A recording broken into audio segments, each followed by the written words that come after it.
Hello. Thank you for taking part in the first two parts of our three-part final project. I'm here to bring us through the home stretch. My name is Ken, and you just recently heard Willie and Jagdish's portions of our project. So what we're going to do in this notebook is take a look at some base metrics, a sentiment analysis, and a cosine similarity that will produce a graph, and from there we'll look at some conclusions that we made about the overall project. So let's get to it. We went through our preparation steps. I'm not going to spend a lot of time on those because I want to focus more on the conclusions at the end, but we'll start with our base metrics. So we took for each author the number of words, the number of characters, the average word length, and the stop words count.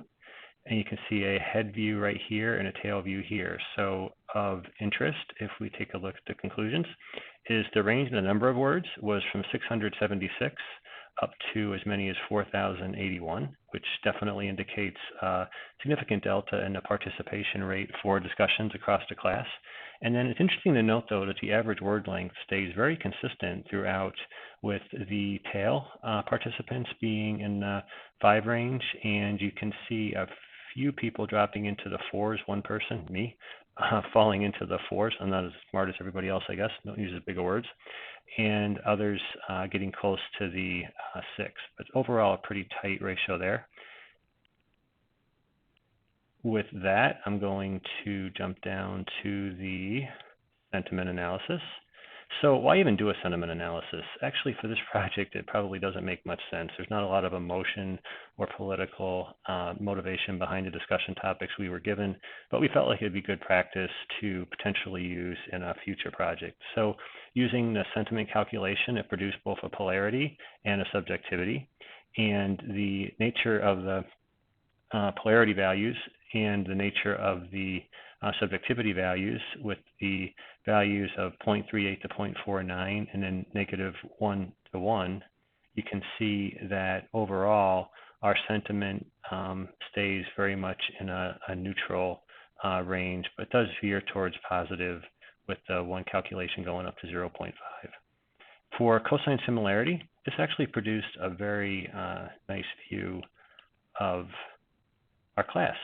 So what you can see here is that in terms of similarity scores using cosine similarity, a significant number of the class, about 8 people, have a writing style most similar to Amber's. And then she was followed by Murat, who had several people attached to him. So did Subhalaxmi with 2 people, 3 people. Overall, though, the similarity scores ran low. You can see a 0.22 to a 0.37, so nobody really got close to even a 0.5 on a scale of 0 to 1.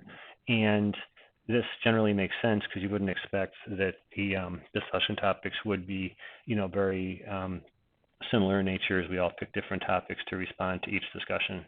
So in conclusion, what did we like most about the study was using a data set that we were familiar with, and it's also a fun fact that we were able to use our entire population, which is our class, rather than just a sample of the data.